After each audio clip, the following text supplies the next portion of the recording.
What's up guys, welcome back to reaction video. आज की video में हम लोग देखने वाले हैं हम आसमानी कौम है, भूखे मर जाएंगे लेकिन भारत से आटा नहीं लेंगे। ओ भाई साहब, अभी तक तो वो हो रहा था कि इंडिया हेल्प कर दे, उसके पीएम ने भी बोला था। अब ऐसा क्या हुआ कि अब उनको बोलना पड़ गया है। अब उन्हें याद है वो आसमानी कौम है, आसमान से आए हैं। और इस वीडियो का लिंक डिस्क्रिप्शन में इंडियन मीडिया लेटेस्ट चैनल से।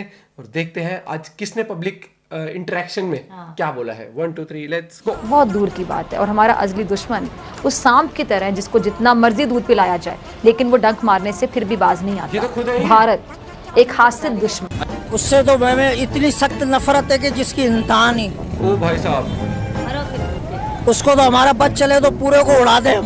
मरो फिर भूखे। बस ही तो नहीं है। अभी तो कह रही मरो फिर भूखे। ओ भाई साहब, पिछले 7-8 दिन से जब से ये आटे का बहरान पाकिस्तान में शुरू हुआ है तब से मैं वीडियो बनाया जा रहा हूँ, कंटिन्यू वीडियो बनाया जा रहा हूँ। और पाकिस्तानियों का मजाक बनाने में मुझे अंदर से खुशी मिलती है। बहुत सारे भाई मेरे को कमेंट करके जाते हैं, मुझे समझाने की कोशिश करते हैं कि हम हिंदुस्तानी हैं, हमारे अंदर इंसानियत है, हमारे अंदर मानवता है, हम दयालु है, हम परोपकार है, हमको किसी के ऊपर हंसना नहीं चाहिए। और नहीं तो क्या। मैं नहीं हंसता, आपकी बात सही है। मान लिए चलो आज के बाद मैं वीडियो नहीं बनाऊंगा, फनी वीडियो नहीं बनाऊंगा, इनके मजाक नहीं बनाऊंगा। कैसे? लेकिन आपको ये रोती बिलखती कौम जिस पे आपको दया आ रही है, यही कौम आपके बारे में क्या ख्याल रखती है, पहले ये वीडियो जरूर देख लेना। इंडिया की जो फौज है वो बुज़दिल फौज है। क्यों यहाँ मुसलमानों के ऊपर जो जुल्म हो रहा है ना, उसकी इंतहा नहीं है। जो लड़कियों की बेरुमती करते हैं, साले नकाब उतार देते हैं, अच्छा थोड़ी है। दहशत आती थी, जोश आता है, जोश। वो क्यों? क्योंकि सही नहीं है ना पाकिस्तान से। जो पाकिस्तान से इस कदर हसद करता है कि उसको कुछ नजर ही नहीं आता। भारत को अंदाजा नहीं कि उसका अपना घर जल रहा है और उसकी वजह कोई बाहर का दुश्मन नहीं बल्कि मोदी ही वो शख्स है जो अपने मुल्क को खुद तबाह करने पे तुला हुआ है। ये इंडिया के लोग देख रहे हैं, उन्हें पता चले हम कैसे तगड़े हैं। देखो भाईजान, हमारे पास सबसे पहला ला इलाहा इल्लल्लाह मोहम्मद रसूलुल्लाह, सबसे पहला सुपर पावर यही है। उससे तो मैं इतनी सख्त नफरत है कि जिसकी इंतहा नहीं। मर फिर भूखे। उसको तो हमारा बच चले तो पूरे को उड़ा दे हम। ये तो अलग ही जोन में चल क्योंकि रहा है। हमारे दुश्मनों के सबसे बड़े कट्टर दुश्मन ही वो खबीस है। इंडिया चाहे कितनी भी तरक्की कर सके ना, हम उसका इतना मुकाबला डट कर करेंगे। हमारे पास इतने अच्छे अच्छे मिसाइल हैं और हमारे पास इतनी अच्छी फौज है और दुनिया से 1 नंबर पे हमारी फौज जा रही है। ऐसी सोच क्यों है आपकी कि आप कह रहे हैं कि उनको तबाही कर दें? भाई बहुत से मसले मसाइल हैं, बोल तो रहा हूँ ना आपको। अब मुल्क तबाह करेंगे तो वहाँ तो लोग भी रहते हैं ना, इंसान रहते हैं। और एक इंसान दूसरे इंसान को अगर कत्ल कर दे तो फिर तो आपको पता है यार, ये तो तुम्हें ही पता होना चाहिए कि वहाँ के अपना अब मुसलमानों पे कितना जुल्म करते हैं। मुसलमानों की मस्जिदें बंद कर दी, ये गलत बात है सर, ऐसा नहीं होना चाहिए। हिंदुस्तान के लिए पैगाम यही है भाई, उधर भी सबको जीने दो, जो वहाँ के हमारे मुसलमान भाई हैं उनको भी जीने दो, अक़लियतों को जीने दो। सर वो जितने मर्जी मिसाइल बना लें, जो मर्जी बना लें, चीज़ बना लें, हमारे पास जज्बा है। क्यों हम जज्बा को लेके आगे बढ़ते हैं। भारत को किसी दुश्मन की भला क्या जरूरत है? कोई जरूरत ही नहीं है। मोदी अपना गिरेबान अगर झांक कर नहीं देखता ना तो झांक कर देखता ही नहीं है, जिसकी वजह से आज भारत तबाही के दहाने पर पहुंच चुका है। दूसरों के इसे मुंह मारने की बड़ी गंदी आदत है। इससे हिंदुस्तान संभल नहीं रहा है। देखें जरा अपने हालात कि अपना मुल्क इसे संभलता नहीं है और दूसरों को तबाह करने की ख्वाब देख रहा है ये, यानी खुद ना खेलना और ना दूसरों को खेलने देने वाली पॉलिसी पे अड़ा हुआ है।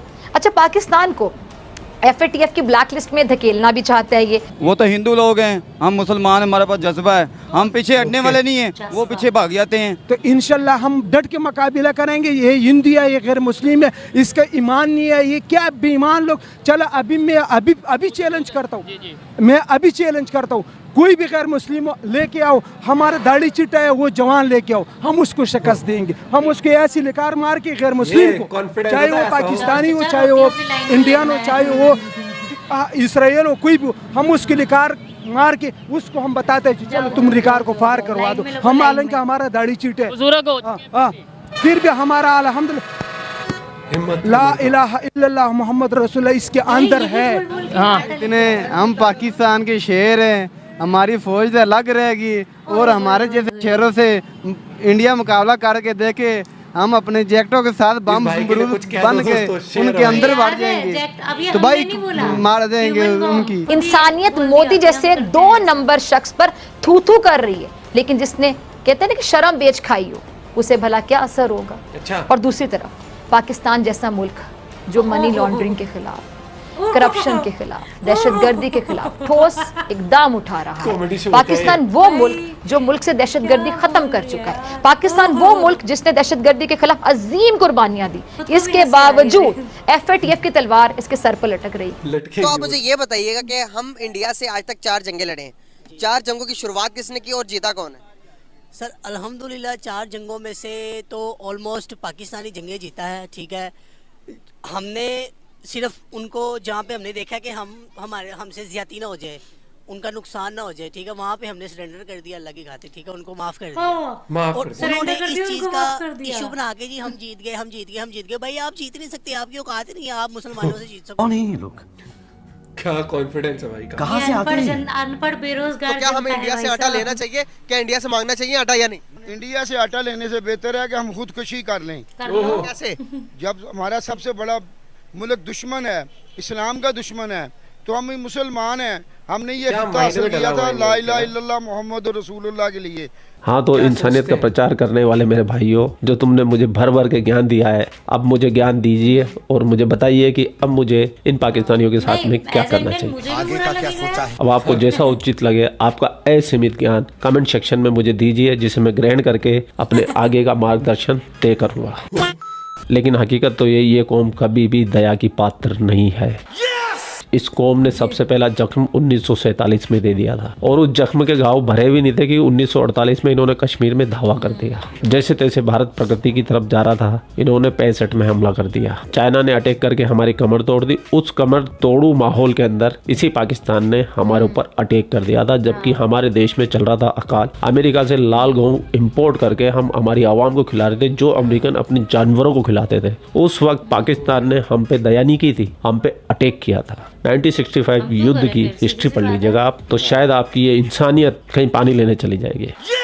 फिर इन्होंने 71 किया, फिर इन्होंने पंजाब में आतंकवाद फैलाने की कोशिश की, फिर इन्होंने जम्मू कश्मीर को हाईजैक करने की कोशिश की, वहाँ आतंकवाद को पना दी, अपने जिहादियों को ट्रेन कर करके कश्मीर में भेजा, कश्मीर को आग लगा दी, बेचारे मासूम कश्मीरियों को उनके घर से निकाल दिया। तब इंसानियत कहाँ थी इन लोगों की? एक भी बोला नहीं। मेरे भाई, ये बाबा कौम है, आसमानी कौम है, ये दया के पात्र नहीं है ये। और दया की अगर कोई पात्र है तो वो हिंदुस्तानी आवाम है। हिंदुस्तान में भी बहुत सारे गरीब है, अगर आप उनकी सहायता कर सकते हैं तो वो ज्यादा अच्छा रहेगा। अभी जमाना आ गया 5 जनरेशन वॉर का, इसको जितना आप डोमिनेट कर सकते हैं आप इसको कीजिए। आपको इंसानियत दिखानी, मेरे अंदर भी बहुत इंसानियत है। मैं कबूतरों को दाना खिला के आता हूँ, गरीबों को कंबल बांट के आता हूँ, खाना खिला के आता हूँ, वृद्धाश्रम जाता हूँ, अनाथ आश्रम में जाता हूँ, डोनेट करता हूँ पैसे। बोलना नहीं चाहिए, ठाकुर जी की कृपा है, जो भी बन सकता है कर देता हूँ मैं। इंसानियत दिखाता हूँ मैं, मेरे अंदर बहुत है इंसानियत, लेकिन अपने हिंदुस्तानियों के लिए। शायद आपको मेरी बातें गलत लग रही हो, लेकिन मेरी सोच यही है, मैं ऐसा ही हूँ। अब आप मेरे बारे में क्या राय बनाते हैं वो आपकी इच्छा है, लेकिन मेरे लिए इंसानियत के मायने थोड़े से अलग है। आई होप अब कोई मुझे इंसानियत का पाठ नहीं पढ़ाएगा। नहीं, आप लोग अपना ख्याल रखिए। आपका भाई आपके लिए पाकिस्तान से रिलेटेड वीडियो लाता रहता है। जय हिंद, वंदे मातरम। जय हिंद। भाई ने लास्ट में सही बात करी। कुछ लोग ना वहाँ पर क्या होते हैं, मैं एक चीज बताती हूँ। जस्ट बिकॉज 2-4 लोग वहाँ पे अच्छा काम कर रहे हैं, ठीक है, 2-4 लोग अच्छा काम कर रहे हैं पाकिस्तान में, या कुछ गिने चुने ऐसे हैं जो तुम्हें लग रहा होगा हाय बेचारे देखना लाइन में लगे, हाय इनके लिए बुरा लग रहा है। नो डाउट अच्छे बुरे हर जगह होते हैं, लेकिन मानसिकता की जो बात करी जाती है, मेजोरिटी देखूं मैं पाकिस्तान में, तो वो जो मानसिकता है ना कि भारत हमारा दुश्मन है, तो वो मेजोरिटी ज्यादा है जिनका जो इंडिया को लेके जितने जो नेगेटिव। और इंडिया के साथ पता है क्या, इंडिया ने जब भी भलाई सोची है ना, मुंह की खाई है। वो कहते हैं कमर में छुरा घोप देना, वो पीठ पीछे वार कर देना, वही वाली बात। जैसे चाइना ने जब अपना के उसका अगर मैं कंपेयर करूँ, एक शोएब भाई भी ठीक है, और एक जो फिजा खान है, ठीक है, मैं ये नहीं बोलूंगी, लेकिन किसी के भी पीएम को ऐसे मतलब जैसे चलो नॉर्मल जनता, बट तुम एक ऐसी रेप्यूटेड पोस्ट पे बैठे हो, एंकर हो, समझ रहे हो, तुम एक वहां पे बैठे हो जो न्यूज एंकर होते हैं, किस ओहदे पे बैठ के तुम किसी के पीएम, एक सेकंड, पीएम को मोदी ऐसा करता है, वो ऐसा जाएगा, मोदी ये है, मोदी का ऐसा हो जाएगा, जबकि उनके अगेंस्ट कुछ है नहीं उस तरीके का है। तो मुझे लगता है कि तुम्हें कितने लोग देख रहे होंगे, है ना, तुम खुद देखो कि तुम क्या गंद दिखा रहे हो अपनी ऑडियंस को, अपने पाकिस्तान को। प्लस तुम्हारा एजुकेशन कहाँ है? एजुकेशन तो जीरो हो गई। हमारे यहाँ ना नॉर्मली, चलो पीएम तो बहुत है, नॉर्मली एक बुजुर्ग को भी ना बहुत तमीज से बात किया जाता है। तुम तो किसी देश के प्रधानमंत्री को, और उस देश के प्रधानमंत्री को जो जिसके तुम नीचे तो छोड़ो, तुम आसपास भी नहीं हो, तुम इस टाइम बांग्लादेश से भी बुरी हालत है तुम्हारी, ठीक है। खाने के, मैं हिंदी में बोलूँ तो गौरव सर वाले उसमें, खाने के लाले तुम्हारे पड़ रहे हैं, ठीक है। और तुम जो कहते हो ना कि हमारे वजीर आजम ने हमें वर्ल्ड कप दिलाया था, वर्ल्ड कप दिलाया था, वर्ल्ड कप दिलाया था, तो भैया हमने वर्ल्ड कप दिलाने के लिए भी ना प्लेयर हैं हमारे पास, ठीक है। हमारे पास इतनी कमी नहीं पड़ रही कि कल को हम किसी भी प्लेयर को उठा के भाई हम तुम पीएम बन जाओ और हमारे देश खा जाओ। तुम्हारा एक मुझे पीएम कोई भी बता दो जिसने तुम्हारे देश का भला करा हो। क्या कहते हैं, आते हैं अपनी फॉरेन में प्रॉपर्टी लेते हैं, तुम्हें बेच बाच के तुम आपस में लड़ के मर रहे हो आटे में, तुम्हारी जाने जा रही है। कश्मीर खेलता जाता है, नहीं जाने जा रही है। उस टाइम तुम अंधे हो जाते हो। उस टाइम फिजा खान को नहीं दिखता कि कश्मीर वाली लॉलीपॉप जो तुम्हें इतने साल से दी जा रही है। अब एक काम करो, वो जो तुम बोले थे ना, मैं वर्ल्ड कप की बेइज्जती नहीं कर रही कि हमारे वजीर आजम हमें उस साल में बोले गए, तो उस वर्ल्ड कप के बिना पे अपना देश चला लो, ठीक है। ये दूसरी बात। अब मैं दूसरी चीज जो तुमने बोला ना, भारत तो मतलब वो पाकिस्तान तो क्या सुपर पावर, बताओ सुपर पावर की पहले तो स्पेलिंग बता देना, नंबर 1 फौज बता दो। इसलिए मैं कहती हूँ, अमेरिका कहता है तो रहने दो। नहीं मैं ये कह रही हूँ, ये एक नॉर्मल जनरल नॉलेज का क्वेश्चन भी है कि तुम्हारे जितने भी बच्चे हैं छोटे या ये चलो बुजुर्ग, इन्हें क्या पढ़ा रहे हो तुम कि तुम्हारा मुझे ऐसा लगता है कि वहाँ की एजुकेशन का इस टाइम ये लेवल है, तुम्हें वर्ल्ड मैप दिखा दोगे ना, वर्ल्ड मैप तो उन्हें पता ही नहीं ये पूरा, नहीं ये क्या है, मैप है, किसका मैप, ये पूरा पाकिस्तान है। ये भी बोल सकते हैं, मैं गारंटी बोल सकती हूँ कि जिसके भी हुए ना, एक बंदा इसमें से वर्ल्ड मैप में बता दे जी ये पाकिस्तान है, ये ऑस्ट्रेलिया है, ये भारत क्या है, ये पता होगा, आई एम श्योर, क्योंकि उन्हें पढ़ाई ही है। उन्हें अपनी कंट्री का इतिहास तो होगा ही नहीं, क्योंकि हमारे उसमें थे ये लोग, इतिहास तो इनका खुद का कुछ है नहीं, ठीक है। तो और देख, ये चीज मैं मानूंगी, मैं मानता हूँ भाई, ये टॉपिक ज्यादा लंबा हो जाएगा। नहीं मैं एक चीज बताती हूँ, देखो एक चीज मैं छोटी सी वो करके वीडियो खत्म करती हूँ कि देखो, बाप जब बच्चे को अठन्नी चवन्नी देना बंद कर देता है ना, एक बार टाइम तो बाप भी उम्मीद करता है कि भैया इतनी निठल्ली औलाद मैंने ये करी है, सुन ले मेरी बात, ठीक है।